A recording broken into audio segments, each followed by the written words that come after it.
Hello to all.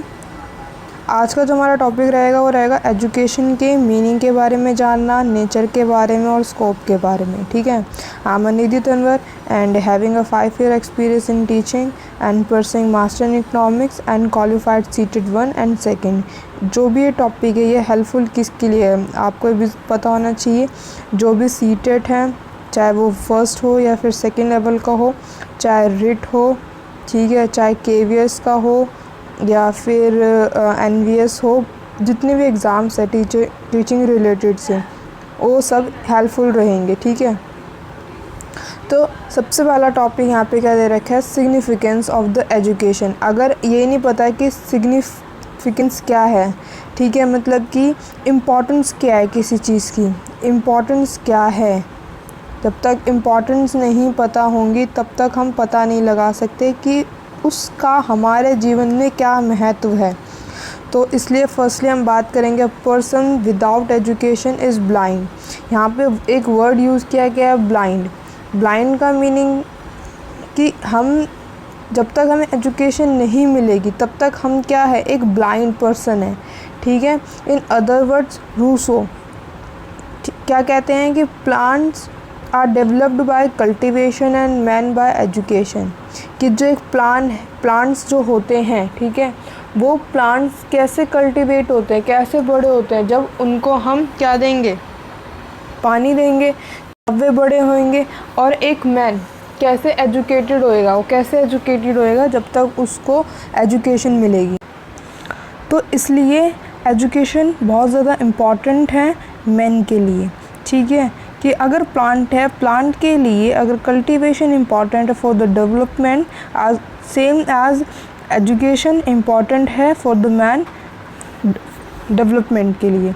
ठीक है, आगे इसमें और डिस्कस करते कि आगे दे क्या रखा है। So education increase our frame, it makes us cultured and pure. तो एजुकेशन हमें क्या बनाती है, हमारे जो फ्रेम है, हमारा जो ढांचा है, उसको क्या करती है, इंक्रीज़ करती है। साथ ही साथ वो हमें कल्चर्ड बनाती है और प्योर बनाती है। क्या बनाती है, वो हमें कल्चर्ड और प्योर बनाती है। ठीक है, आगे देखिए, अकॉर्डिंग टू द उपनिषद के हिसाब से क्या है, education as a mean of the salvation. ठीक है, मुक्ति है, क्या है ये, एक तरीके की मुक्ति है, सेलिवेशन है।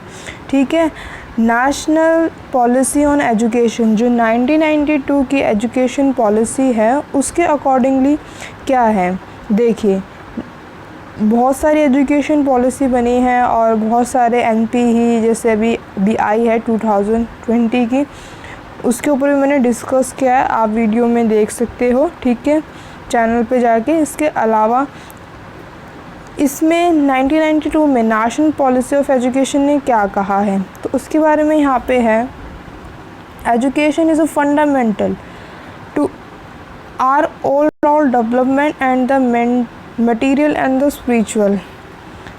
या दैट मीन्स कि ओवरऑल डेवलपमेंट के लिए इम्पॉर्टेंट है, ओवरऑल डेवलपमेंट जितना भी, हम स्पिरिचुअली होना चाहिए, ठीक है, फंडामेंटली होना चाहिए, हर चीज़ से डेवलपमेंट होना चाहिए। ओवरऑल में सारी चीज़ें आ जाती है, सोशली भी आ जाता है, मेंटली भी आ जाता है, स्पिरिचुअली भी आ जाता है, फिज़िकली भी आ जाता है। ठीक है, ये सारे आ जाते हैं। तो नेशनल जो पॉलिसी ऑन एजुकेशन 1992 के अकॉर्डिंगली ऐसा होना चाहिए। अब हम बात करते हैं मीनिंग ऑफ एजुकेशन। अगर आपने DSSCB के पेपर, प्रीवियस ईयर पेपर देखे होंगे, तो उसमें एक बहुत इम्पॉर्टेंट टॉपिक आया था। ठीक है, टर्म बतानी थी, एजुकेशन किससे डिराइव हुआ है और बाकी चीज़ें भी आई हुई थी, उसमें क्या ओरिजिन है, और ये तीनों पूछे गए थे और इनकी मीनिंग पूछे गए थे। तो it is very very important. अगर आप प्रीवियस ईयर पेपर आपने देखा, अगर नहीं देखा तो आपको पता लग गया होगा। ठीक है, तो फर्स्टली यहाँ पे क्या दे रखा है, meaning of education. Meaning of education है, इसका मीनिंग क्या है। सो इसके ओरिजिन, जो एजुकेशन का जो ओरिजिन है वो कहाँ से हुआ है, वो लैटिन वर्ड से हुआ है। कौन से वर्ड से, लैटिन वर्ड। ठीक है, बहुत सारे वर्ड्स होते हैं जैसे इंग्लिश, हिंदी, ग्रीक होता है ना। ऐसे ही जो एजुकेशन जो टर्म है वो कहाँ से निकला है, लैटिन वर्ड से निकला है। अब इसका मीनिंग क्या है, इसके 3 मीनिंग लिए गए हैं। कितने लिए गए हैं, 3 मीनिंग लिए गए हैं। पहला जो लिया गया है वो क्या लिया है,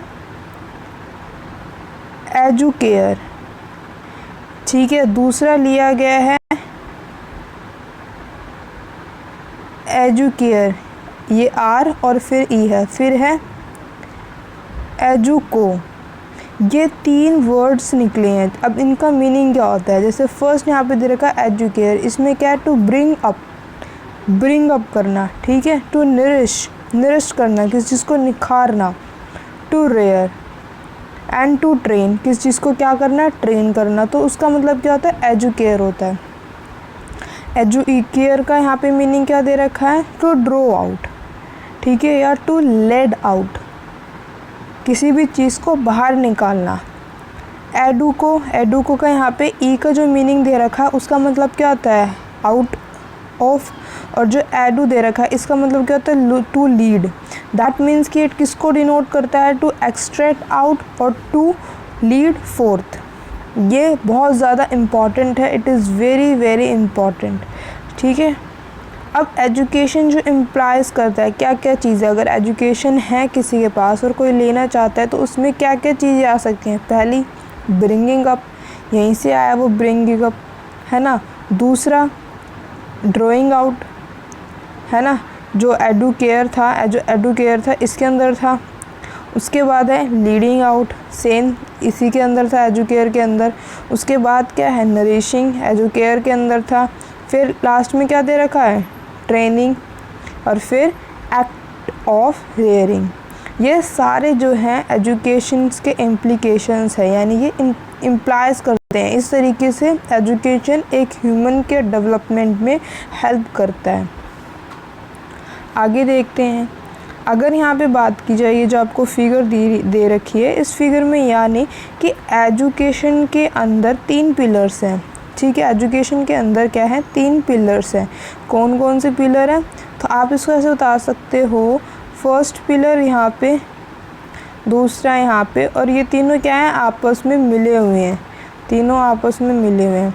कौन कौन से पिलर अगर यहाँ पे बात की जाए तो पहला क्या हो जाएगा? यहाँ पे पहला एजुको, दूसरा अगर यहाँ पे बात की जाए एजुकेयर, और फिर यहाँ पे एजुकेयर, ठीक है। यहाँ पे ए है और यहाँ पे ई है। ये 3 पिलर्स हैं जो आपस में एजुकेशन को जोड़ के रखते हैं, ठीक है। तो अगर आपसे पूछा जाए कि 3 पिलर्स ऑफ द एजुकेशन, तो ये आपके 3 पिलर्स कह सकते हैं, आप उसको पॉइंट कह सकते हैं। आगे मूव ऑन करते हैं।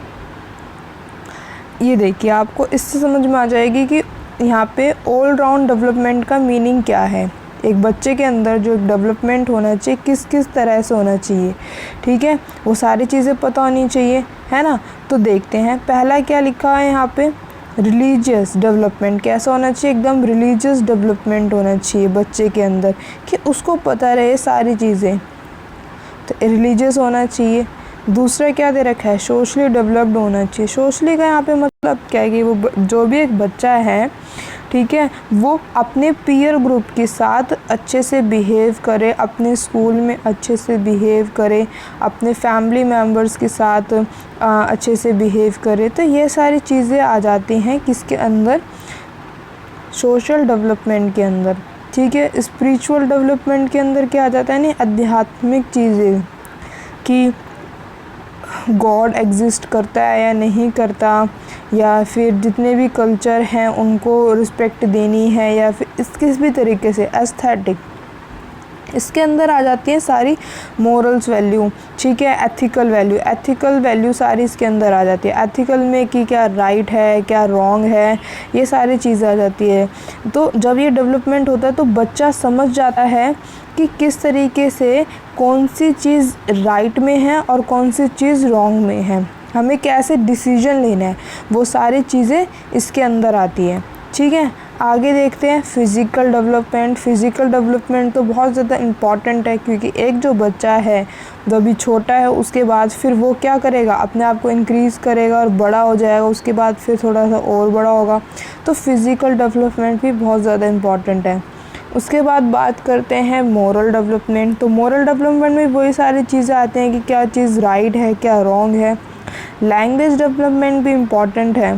कि हमें किस तरीके से कैसे बात करनी है, वो भी इसके अंदर आती है। लैंग्वेज में कि जो लैंग्वेज हम यूज़ कर रहे हैं क्या वो फॉर्मल वे में है या इनफॉर्मल वे में है, ये भी तो चीज़ें पता होनी चाहिए। हमें ये भी तो पता होना चाहिए कि क्या फॉर्मल है और क्या इनफॉर्मल है। जो भी हम बात कर रहे हैं, जो हमारी लैंग्वेज है, वो कैसे वे में है, वो सारी चीज़ें पता होनी चाहिए। इंटेलेक्चुअल डेवलपमेंट, इंटेलेक्चुअल का मीनिंग यहाँ पे है माइंड से है, कि जो भी हम यूज़ कर रहे हैं वो कैसे यूज़ कर रहे हैं, माइंड में हम किसी चीज़ को कैसे परसीव कर रहे हैं, वो सारी चीज़ें इसके अंदर आते हैं। इमोशनल डेवलपमेंट, कि हम किसी बात को किस तरीके से ले रहे हैं, कैसे रिएक्ट कर रहे हैं, हम कितने ज़्यादा इमोशनली डेवलप्ड हो चुके हैं, है ना। तो ये सारी चीज़ें आती हैं। उसके बाद आता है आपका कल्चर डेवलपमेंट। कल्चर डेवलपमेंट वही आता है कि हम सब रिलीजियस की रिस्पेक्ट करें, हमारे अंदर क्या होना चाहिए, पैट्रियटिज्म होना चाहिए, देशभक्ति होनी चाहिए। तो ये है meaning of the education as the all round development. All round development of the child के अंदर ये सारे आस्पेक्ट्स आते हैं, ठीक है। रिलीजियस डेवलपमेंट आता है, देन सोशल आता है, फिर क्या आ जाता है, स्पिरिचुअल आ जाता है, उसके बाद फिर एस्थेटिक आ जाता है, फिर फिज़िकल आ जाता है, फिर कल्चर आ जाता है। सेम एज़ अगर हम देखें मोरल आ जाता है, लैंग्वेज आ जाते हैं, इंटेलेक्चुअल हो गया और फिर इमोशनल हो गया। तो these are the important aspect which is helps in child development. आगे मूव ऑन करते हैं। अब यहाँ पे बात करते हैं नेचर की, कि कैसा नेचर है। नेचर मतलब कि क्या इसकी प्रकृति है, जो क्या प्रकृति है, हम इसके बारे में बात करेंगे। एजुकेशन, तो एजुकेशन क्या है, एजुकेशन इज़ पर्पसिव, कैसा है, एकदम उद्देश्यपूर्ण है, कोई ना कोई उद्देश्य है ना, उद्देश्यपूर्ण ही तो होगा। तो पहला ये हो जाएगा कि कुछ ना कुछ गोल होना चाहिए एक लाइफ का। दूसरा क्या दे रखा है, एजुकेशन इज़ प्लान्ड। एजुकेशन क्या होती है, हम प्लान करके लेते हैं। जैसे अब एजुकेशन जो न्यू पॉलिसी आई है उसके अंदर कुछ 5 और 3 का या 2 का कुछ इस तरीके से हुआ है कि फंडामेंटल यहाँ पे होगा, फिर थोड़ा सा और आगे 3 डिवीज़न हो जाएंगी, यहाँ पे और 3 डिवीज़न हो जाएगी और फिर 4। इस तरीके से एजुकेशन को प्लान किया गया है, ठीक है। Education is life long. Education क्या है, जब एक बच्चा जब 0 का होता है, 0 एकदम शून्य, और उसके बाद फिर वो अपनी 90 पार करता है, तो उसके बीच में वो कोई ना कोई चीज़ें ज़रूर अपनी लाइफ में एक्सपीरियंस करता है। और जो चीज़ वो सीखता है, जो भी चीज़ वो सीखता है, वो सारी चीज़ें क्या आ जाती हैं, एजुकेशन के अंदर आ जाती हैं। वो सारी की सारी चीज़ें एजुकेशन के अंदर आ जाती हैं। तो हम ये सब चीज़ कह सकते हैं ये सारा कि एजुकेशन क्या है, एक लाइफ लॉन्ग प्रोसेस है। Education is balance development of the child. 4th one कि क्या है, एजुकेशन क्या है, एक बैलेंस डेवलपमेंट है। जब एक बच्चे के अंदर बैलेंस होगा, तो डेवलपमेंट होगा, तो बच्चा आराम से अपनी ज़िंदगी के फ़ैसले कर सकता है। 5th पॉइंट है यहाँ पे, education is bipolar, both the teacher and the people होगा, यहाँ पे पीपल, इसकी जगह पे आएगा प्यूपल। प्यूपल का मीनिंग होता है, प्यूपल का मीनिंग होता है बच्चे, ठीक है। तो जो बायपोलर प्रोसेस दे रखा है कि एजुकेशन क्या है, पोलर भी है और ट्राईपोलर भी है, ठीक है। ये बहुत ज़्यादा इम्पॉर्टेंट है 5th वाला और 6th वाला। क्यों? क्योंकि इसने यहाँ पे बायपोलर की बात करके, क्या एजुकेशन बायपोलर है, आप कहोगे हाँ है। फिर बात करेगा किस में है, तो आप कहोगे टीचर में है और प्यूपल में है, ठीक है। उसके बाद एजुकेशन क्या ट्राईपोलर है, ट्राईपोलर प्रोसेस है, तो आप कहोगे हाँ भाई ये भी एक ट्राईपोलर प्रोसेस है। किस तरीके से, एनवायरनमेंट के बीच में फर्स्ट, दूसरा क्या है सब्जेक्ट मैटर, और जो भी सब्जेक्ट मैटर में पढ़ाया जा रहा है उसके बीच में, ठीक है, ये दोनों इम्पॉर्टेंट पॉइंट हैं। देन उसके बाद एजुकेशन की यहाँ पे बात करते हैं कि education is psychological as well as social. जो एजुकेशन है वो माइंड को इंक्रीज़ करता है, माइंड को क्या करता है, इंक्रीज़ करता है। साथ ही साथ जब वो माइंड को इंक्रीज़ करता है तो हम सोशली भी होते हैं। तो हम यहाँ पे कह सकते हैं कि दोनों वे हैं। एक हमारा साइकोलॉजिकल भी है और सोशल भी है। देन उसके बाद है कि एजुकेशन इज़ ग्रोथ। जब एक पर्सन एजुकेशन लेगा तो उसकी ग्रोथ 101% होगी, है ना। वो उसका जो माइंड है वो इंक्रीज़ होगा, वो सोचने समझने की जो उसकी शक्ति है वो और भी क्या हो जाएगी, इंक्रीज़ हो जाएगी। तो ये सारे पॉइंट्स हैं। आगे डिस्कस करते हैं स्कोप के बारे में कि एजुकेशन का स्कोप क्या है। तो आप अब इतना कुछ आपने यहाँ पे सीख लिया है, पढ़ लिया, तो आप अब खुद से अब लगा सकते हो कि एजुकेशन के स्कोप क्या क्या है। सो पहला क्या है, as is fast as it itself, कि स्कोप क्या है, इसके एजुकेशन के बहुत ही ज़्यादा है। जिस तरीके से technology day by day increase हो रही है, ठीक है, उस तरीके से ही जो हमारी एजुकेशन प्रोसेस है, जो एजुकेशन है वो भी इंक्रीज़ हो रही है। पहले हम रेगुलर वे में लेते थे एजुकेशन, अब हम ऑनलाइन भी ले लेते हैं। अब हमारी जो है डिस्टेंस भी चल रही है, अगर कोई नहीं लेना चाहता है, ठीक है। बहुत सारे वे हो चुके हैं, टेक्नोलॉजी इतनी ज़्यादा इंक्रीज़ हो चुकी है कि लाइफ में हम एजुकेशन कैसे भी ले सकते हैं, किसी भी स्टेज पर ले सकते हैं। Education is a life long process. As we discuss कि एजुकेशन लाइफ लॉन्ग प्रोसेस हो है। Education is formal, non formal, informal. मैंने एक वीडियो बनाई है कि एजुकेशन के डिफरेंसेस के ऊपर, किसके डिफरेंस के ऊपर बनाई है, फॉर्मल, नॉन फॉर्मल और इनफॉर्मल। बहुत ही अच्छे और सही तरीके से समझाने की कोशिश करी है। एक बार आप विज़िट करके देखें। एजुकेशन डेवलपमेंट करता है, तो ये सारी चीज़ें जिसके द्वारा वो डेवलपमेंट करता है। एस्थेटिक हो गया, culture, ethical, intellectual, physical, religious, social, spiritual और वोकेशनल डेवलपमेंट करता है। किसके अंदर, एक चाइल्ड के अंदर, एक इंडिविजुअल के अंदर।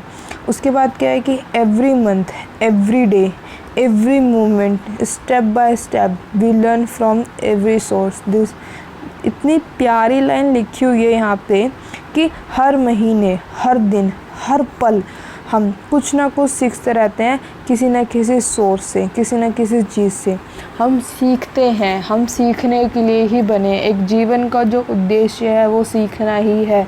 जब तक हम कुछ अपने जीवन में सीख नहीं लेंगे, तब तक हम अपने जीवन को सुधार नहीं सकते। तो सीखना बहुत ज़्यादा इम्पॉर्टेंट है। अगर आप कहीं पे स्टॉप हो गए हो, तो स्टॉप का मतलब है कि आपकी ग्रोथ क्या हो गई है, वहाँ पे बढ़ने की बजाय क्या हो गया, डिक्रीज़ हो चुकी है। तो एजुकेशन उस ग्रोथ को, जो स्टॉप है उसको क्या कर देता है, उसको इंक्रीज़ करता है, ठीक है। सो हमने यहाँ पे जो डिस्कस करे बहुत ही इम्पॉर्टेंट एजुकेशन के एस्पेक्ट डिस्कस किए हैं।